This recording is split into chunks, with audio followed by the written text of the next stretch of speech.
सम्मेलन के वो बहुत ही विस्तृत तरीके से जो यहाँ प्रस्ताव रखा गया है पॉलिटिकल रेवोल्यूशन, उसके अंदर उनका जिक्र है। वो आज की जरूरत के हिसाब से बिल्कुल दुरुस्त हैं।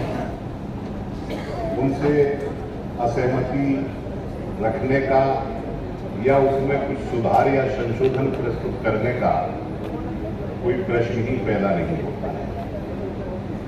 और यहाँ जो लोग बैठे हैं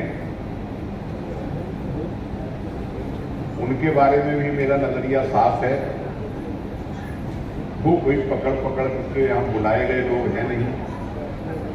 वो देश की नब्ज को भी समझते हैं, देश की सियासत को भी समझते हैं और एक बड़ा अनुभव है उनका आंदोलनों में, जनता को संगठित करने में और तमाम तरीके की बुराइयां, चाहे वो राजनीतिक स्तर पर रही हो या सामाजिक स्तर पर हो, उनसे लड़ने में भी।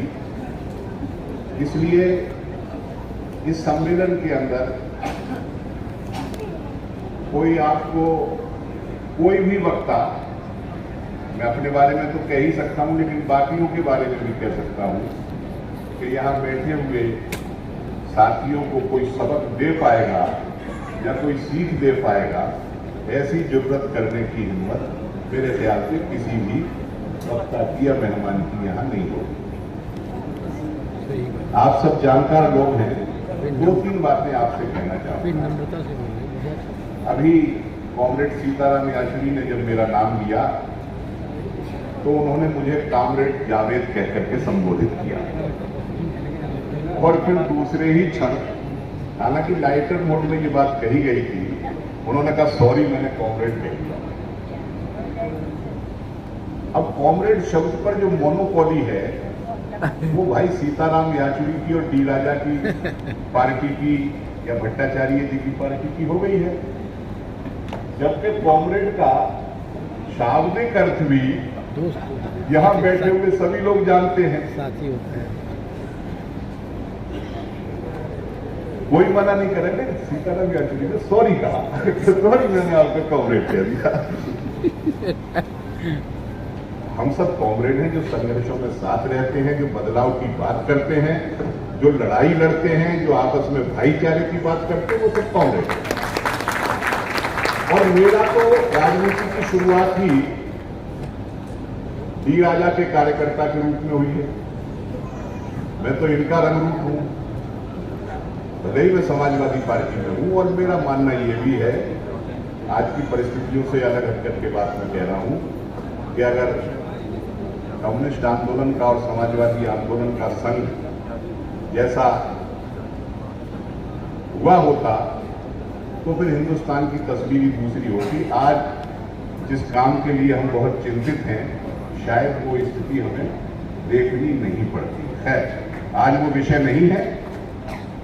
मैं कह रहा था कि उन्होंने कॉमरेड कहा, शब्दों की मोनोपोली की बात मैं कर रहा हूं। भारतीय जनता पार्टी कुछ शब्दों पर जो मोनोपोली कर रही है वर्तमान सरकार, वो हमसे भी बहुत ज्यादा आ गया। हमने तो एक शब्द पे जो आपस में पुकारते हैं उसके लिए करते हैं, लेकिन जो इस देश की आत्मा के शब्द हैं जैसे देशभक्ति, उस पर भारतीय जनता पार्टी ने पूरे तरीके से मोनोपोली अपनी स्थापित करने का प्रयास किया है और काफी हद तक वो सफल भी हुई है। मैं शब्द राष्ट्रवाद का यहां जिक्र नहीं करूंगा क्योंकि मैं राष्ट्रवाद में और देशभक्ति में बड़ा बारीक सा फर्क देखता हूं और कई बार वो दोनों शब्द एक दूसरे को भ्रमित करने वाले भी होते हैं और दुनिया के दूसरे हिस्सों में, हिंदुस्तान के बाहर, राष्ट्रवाद शब्द को बहुत पॉजिटिव तरीके से लिया भी नहीं जाता है। तो देशभक्ति से ही हम संतुष्ट हैं, लेकिन उस पर भी भारतीय जनता पार्टी ने एक मोनोपोली कर ली।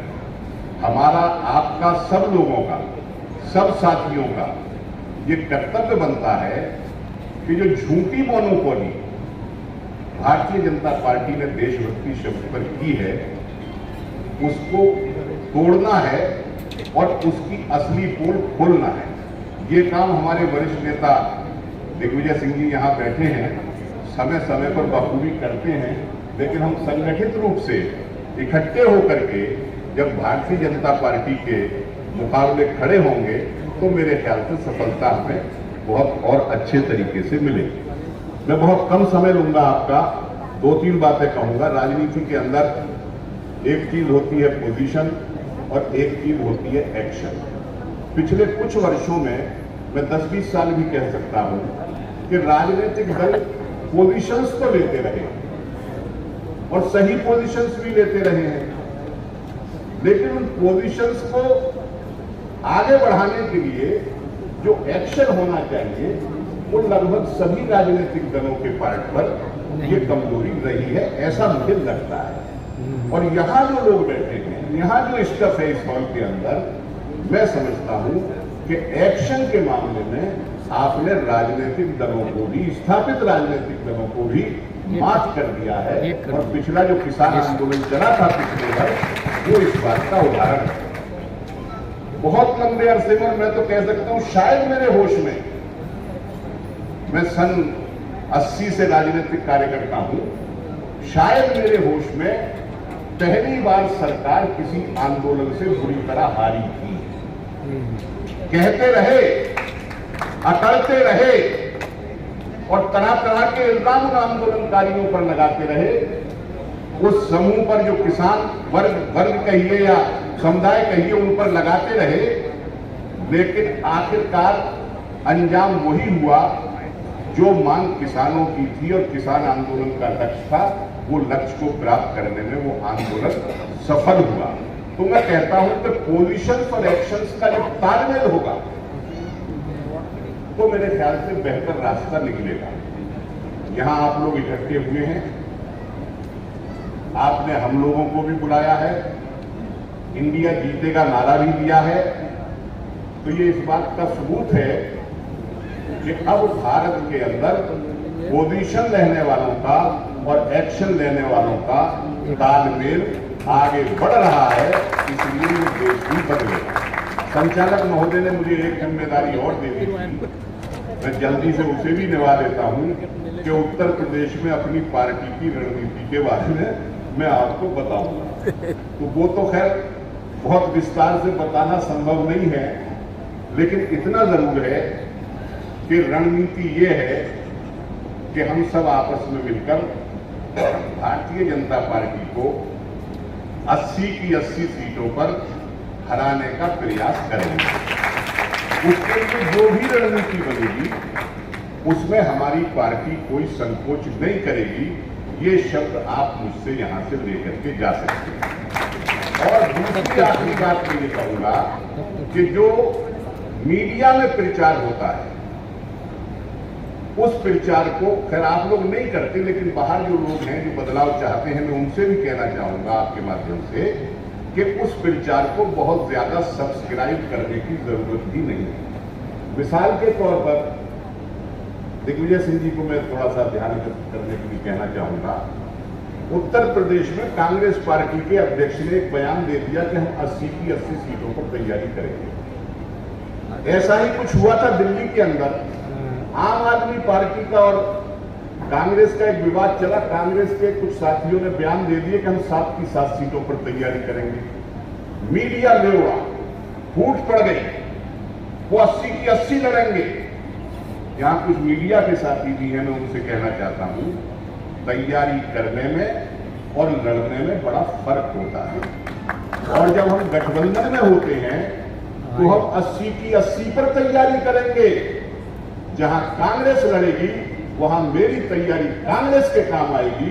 जहां समाजवादी पार्टी लड़ेगी वहां कांग्रेस की तैयारी समाजवादी पार्टी के साथ काम आएगी। जहां लोकदल लड़ेगा वहां कांग्रेस की और समाजवादी की तैयारी लोकदल के काम आएगी और लोकदल की तैयारी हमारे काम आएगी। तो हम भी 80 पर तैयारी करेंगे, कांग्रेस भी 80 पर तैयारी करेगी और लोकदल भी 80 की 80 सीटों पर तैयारी करेगा। और तीनों पार्टियों की जब तैयारी मिलेगी तो मैं समझता हूं कि उत्तर प्रदेश में 80 की 80 सीटें भारतीय जनता पार्टी हारेगी। बहुत बहुत धन्यवाद।